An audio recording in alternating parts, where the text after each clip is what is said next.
यह शाम का वक्त था जब दिल्ली के ऊपर आसमान में 349 लोगों को लेकर जाने वाले दो जहाज एक दूसरे की तरफ बढ़ रहे थे। इनमें से एक जहाज दिल्ली एयरपोर्ट पर लैंड करने जा रहा था, जबकि दूसरा दिल्ली से टेक ऑफ हुआ था। दोनों जहाजों के पायलट एक ही एयर ट्रैफिक कंट्रोलर से इंस्ट्रक्शंस ले रहे थे और उन दोनों की ऊंचाई में 1000 फीट का गैप भी रखा गया था। लेकिन ना जाने क्या हुआ कि जिन जहाजों को 1000 फीट के गैप से एक दूसरे को क्रॉस करना था, वो उड़ान के दौरान आपस में ही टकरा गए। कहाँ हुई गलती और कौन था जिम्मेदार? जब दोनों पायलट्स एयर ट्रैफिक कंट्रोलर से इंस्ट्रक्शंस भी ले रहे थे और उनके बीच उपयुक्त गैप भी मौजूद था, तो आखिर वो इतनी बसी एयर स्पेस में टकराए तो टकराए कैसे? ये दर्दनाक कहानी एक ऐसे हादसे की है जिसे दुनिया आज बर्स्ट माइंड एयर कोलिजन के नाम से जानती है।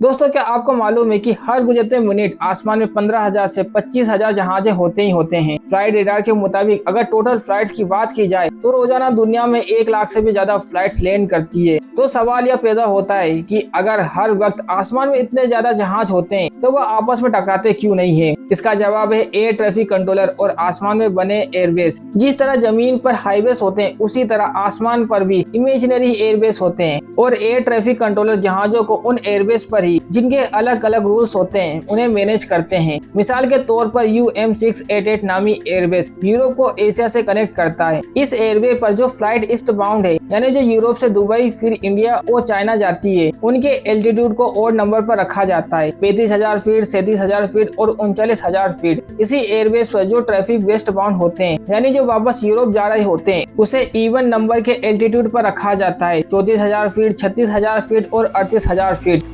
एल्टीट्यूड या ऊंचाई की यह इंस्ट्रक्शंस पायलट को उसी रीजन में मौजूद एयर ट्रैफिक कंट्रोलर या फिर ATC की तरफ से दी जाती है। इस तरह हजारों जहाज हर वक्त इन एयरबेस के फ्लाइट लेवल का इस्तेमाल करते हुए 1000 या 2000 फीट के फर्क से एक दूसरे को आसमान में सेफली क्रॉस करते रहते हैं और ये एक बहुत ही नॉर्मल बात है। पर 12 नवंबर 1996 की शाम इंडिया के शहर दिल्ली के ऊपर ऐसा क्या हुआ कि 2 पैसेंजर से भरे जहाज एक दूसरे से जा लगे। इनमें से एक जहाज कजाकिस्तान एयरलाइंस का इल्यूशन 76 था, जो शिमकेट इंटरनेशनल एयरपोर्ट कजाकिस्तान से इंडियन टाइम दोपहर 3:55 पर टेक ऑफ हुआ। 3.5 घंटे के सफर के बाद इसे दिल्ली इंटरनेशनल एयरपोर्ट पर लैंड करना था। ये एक चार्टर्ड फ्लाइट थी जिसमें 27 पैसेंजर्स और 10 क्रू मेंबर्स थे। ये लोग मर्चेंट्स थे जो ट्रेडिंग की नियत से इंडिया जा रहे थे। दूसरी तरफ सऊदी एयरलाइंस का एक बोइंग 747 ठीक उसी वक्त दिल्ली एयरपोर्ट पर लैंड हुआ। उसे दोबारा पैसेंजर्स लोड करके शाम 6 बजे वापस जिद्दा के लिए रवाना होना था। इसमें ज्यादातर इंडियन लेबर सवार हुए थे जो इस अरब कंट्री में काम करते थे। सऊदी प्लेन में टोटल 312 जाने सवार थी, 289 पैसेंजर्स और 23 क्रू मेंबर्स।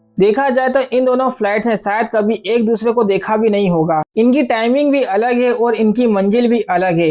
पर इसमें सवार 349 लोगों को क्या मालूम था कि अगले कुछ घंटों में इस बड़ी एयर स्पेस में वो बहुत ही खौफनाक अंदाजे से मिलने वाले हैं। करीब 2.5 घंटे बाद 6:23 पे कजाकिस्तान एयरलाइंस की फ्लाइट 1907 लुंका वे पॉइंट पर पहुंच चुकी थी। ये पॉइंट भी करीब वैसे ही काम करता है जैसे रोड्स पर एक चौक या राउंड अबाउट काम करता है। मुस्तफिल अलग अलग डायरेक्शन से आने वाले एयरबेस जहाँ पर एक दूसरे को क्रॉस करते हैं, उसी पॉइंट को नॉर्मली वे पॉइंट कहा जाता है। पर ये एक इमेजिनरी पॉइंट होता है जहाँ से एयरप्लेन्स टर्न कर सकते हैं। अब यहाँ 2 एयरबेस के बारे में आपको समझना बहुत ही जरूरी है। एक इंटरनेशनल एयरबेस कजाकिस्तान से इंडिया आ रही है, जिस पर फ्लाइट 1907 ट्रेवल करके इंडिया तक आई, और एक दूसरा एयरबेस जिसे G452 कहा जाता है, रेडियो लैंग्वेज में गल्फ 452। ये एयरबेस इंडिया और चाइना को गल्फ कंट्री से जोड़ता है, जिस पर सऊदी एयरलाइंस को दिल्ली से जद्दा तक जाना था। ये दोनों एयरबेस एक दूसरे को हरियाणा के ऊपर इंटरसेक्ट करते हैं और इसी पॉइंट को लुंका वे पॉइंट कहा जाता है।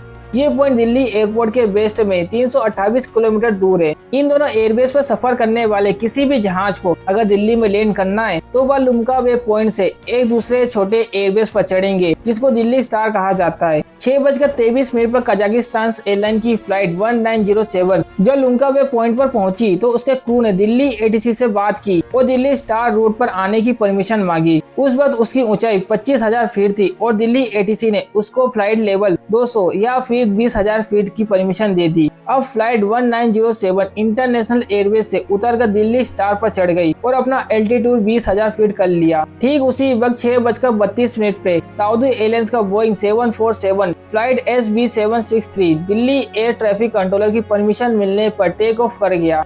इसके कैप्टन 44 इयर्स के खालिद अल शुवेली थे। फर्स्ट ऑफिसर 39 इयर्स के नाजिर खान और 36 इयर्स के flight engineer Ahmed Idrees. Saudi Airlines का यह क्रू बिल्कुल फ्रेश था और 17 घंटे की रेस्ट के बाद पहली फ्लाइट कर रहा था। टेक ऑफ के बाद एटीसी ने सऊदी जहाज को 10,000 फीट तक जाने की परमिशन दे दी। वहाँ कजाकिस्तान एयरलाइंस की फ्लाइट 1907 एयरपोर्ट से 137 किलोमीटर दूर थी। अब यहाँ एक इम्पोर्टेंट समझने वाली बात यह है कि जब सऊदी एयरलाइंस को भी दिल्ली स्टार रूट से लुम्का वे पॉइंट तक जाना था और कजाकिस्तान एयरलाइंस की फ्लाइट 1907 भी दिल्ली स्टार पर ही दिल्ली इंटरनेशनल एयरपोर्ट की तरफ बढ़ रही थी। इन दोनों फ्लाइट्स का क्रू दिल्ली एटीसी में बैठे एक ही कंट्रोलर से बात कर रहा था, जिसका नाम वीके दत्त बताया गया है।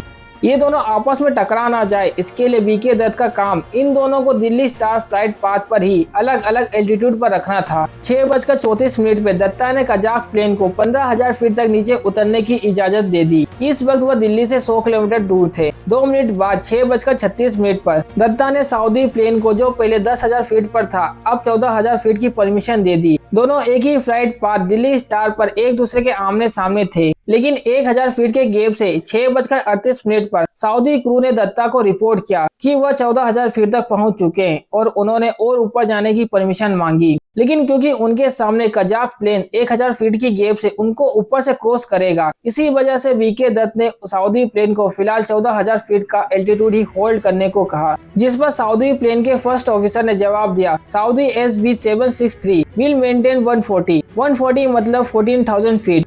यहाँ आपका कजाकिस्तान एयरलाइंस के फ्लाइट क्रू के बारे में एक चीज का जानना बहुत ही जरूरी है। इसमें 44 इयर्स के कैप्टन, 36 इयर्स के फर्स्ट ऑफिसर, 50 इयर्स के फर्स्ट इंजीनियर्स, 51 इयर्स के नेविगेटर और आखिरी में सबसे अहम 41 इयर्स के रेडियो ऑपरेटर भी शामिल थे। इस फ्लाइट में रेडियो ऑपरेटर इस वजह से था क्योंकि यह सारा क्रू सिर्फ रशियन लैंग्वेज जानता था और इंटरनेशनली एटीसी की इंस्ट्रक्शंस इंग्लिश में दी जाती है और इस रेडियो ऑपरेटर का काम एटीसी की इंग्लिश इंस्ट्रक्शंस को रशियन लैंग्वेज में ट्रांसलेट करना था। 6:39 पर कजाक प्लेन ने रिपोर्ट किया कि वो 15,000 फीट तक नीचे उतर चुके हैं और वीके दत्त ने उनको ये अल्फाज बोले, identified traffic 12 o'clock reciprocal Saudi Boeing 747 at 10 miles likely to cross in another 5 miles report if inside।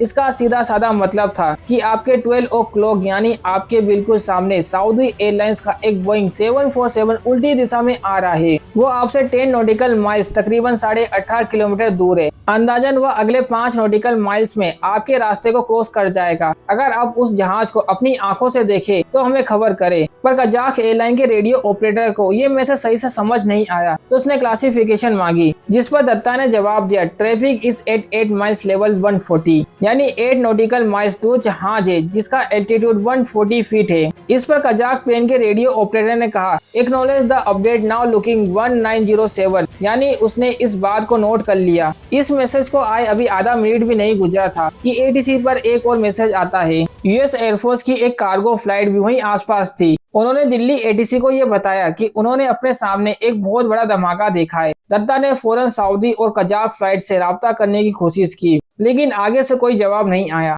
अफसोस तौर पर दोनों जहाज आपस में टकरा चुके थे। कजाक फ्लाइट का लेफ्ट विंग और सऊदी फ्लाइट के लेफ्ट विंग से टकरा गया और दोनों के विंग्स बीच से टकरा गए। बोइंग 747 गोल गोल घूमता नीचे जाने लगा। उसके कटे हुए विंग से आग निकल रही थी और हवा में ही जहाज 2 हिस्सों में टूट गया और सुपरसोनिक स्पीड से हरियाणा के धानी गाँव में जा गिरा। कजाकिस्तान एयरलाइंस का इल्यूजन आधे विंग्स और आधे वर्टिकल स्टेबलाइजर के साथ फ्लैट स्पिन में चला गया और हरियाणा में बिहोर गाँव में जा गिरा। इस खौफनाक और दिल दहला देने वाले हादसे में दोनों जहाजों में बैठे 349 लोगों में से एक भी नहीं बच सका। इस हादसे की खबर ने पूरी दुनिया को जैसे शोक में धकेल दिया। लोकल और इंटरनेशनल मीडिया पर हेडलाइंस चलने लगी और सबकी जुबान पर सिर्फ एक ही सवाल था कि जब दोनों के एल्टीट्यूड में 1,000 फीट का गैप था तो आखिर ये टकरा ही कैसे गए। इन्वेस्टिगेशन में ये बात सामने आई कि 6:39 पर जब कजाक प्लेन ने दिल्ली एटीसी को रिपोर्ट किया था कि वो 15,000 फीट पर आ चुके हैं, उसी वक्त असल में वो 16,338 फीट की ऊंचाई पर थे और लगातार नीचे आते जा रहे थे। 15,000 फीट वाले मैसेज रेडियो ऑपरेटर ने गलत समझा या कैप्टन ने सही से समझा नहीं, पर जिस वक्त उनको 15,000 फीट पर आकर अपना एल्टीट्यूड होल्ड करना था, उसी वक्त कैप्टन ने जहाज को 14,000 फीट तक डिसेंड कर दिया, यानी सऊदी प्लेन के ही लेवल पर। अब यहाँ ये भी हो सकता है कि कजाक प्लेन के पायलट ने 15,000 फीट वाली इंस्ट्रक्शन तो सही से सुनी, लेकिन उसको वहाँ होल्ड करना था, शायद वो बात उसको समझ नहीं आई। और दूसरा रेडियो ऑपरेटर को इंग्लिश मैसेज रशियन जुबान में ट्रांसलेट करने में भी कुछ समय लग रहा था। जब दत्ता ने क्लियरली उनको बताया कि आपके सामने सऊदी एयरलाइंस का जहाज है, तो यह मैसेज रेडियो ऑपरेटर को पहली बार में समझ नहीं आया। दूसरी बार उसे ये बात समझ में तो आ गई, लेकिन जब तक वो मैसेज पायलट तक कन्वे होता और वो जरूरी एडजस्टमेंट करता, तब तक काफी देर हो चुकी थी। इन्वेस्टिगेशन में कुछ गलती एटीसी की भी सामने आई, क्योंकि सेम पाथ पर जब दो जहाज अलग स्मिथ में होते हैं तो उनके बीच का गैप 2000 फीट तक रखना होता है, जबकि दत्ता ने उनके बीच ऑफिशियली 1000 फीट का गैप रखा था। और जिस दौर में यह हादसा हुआ था, उस वक्त दिल्ली एटीसी के रेडार पर जहाज का डिस्टेंस तो शो होता था, लेकिन उनके एल्टीट्यूड का पता लगाने का कोई भी सिस्टम इंस्टॉल नहीं था। यह हादसा एजुकेशनल इंस्टीट्यूशन में कई सारे नए रूल्स बनाने का कारण बना, जिसमें से एक है टीकेएस का लाजमी इस्तेमाल। टीकेएस यानी ट्रैफिक कोलिजन अवॉइडेंस सिस्टम। ये एक ऐसा सिस्टम है जो ऑटोमेटिकली जहाज को कोलिजन से बचाता है। इस हादसे के बाद तमाम बड़े कमर्शियल जहाजों में टीकेएस का होना लाजमी कर दिया गया। इसके अलावा इंटरनेशनल सिविल एविएशन ऑर्गेनाइजेशन ने इसी हादसे के बाद तमाम पायलट के लिए ये लाजमी कर दिया कि उनको उनकी लैंग्वेज के साथ इंग्लिश बोलना और समझना आनी चाहिए। और इंडियन समेत तमाम इंटरनेशनल एयरपोर्ट्स पर नए रेडार सिस्टम को लाजमी कर दिया गया, जो न सिर्फ एयर ट्रैफिक का डिस्टेंस बताएंगे बल्कि उनका एल्टीट्यूड भी कैलकुलेट करेंगे।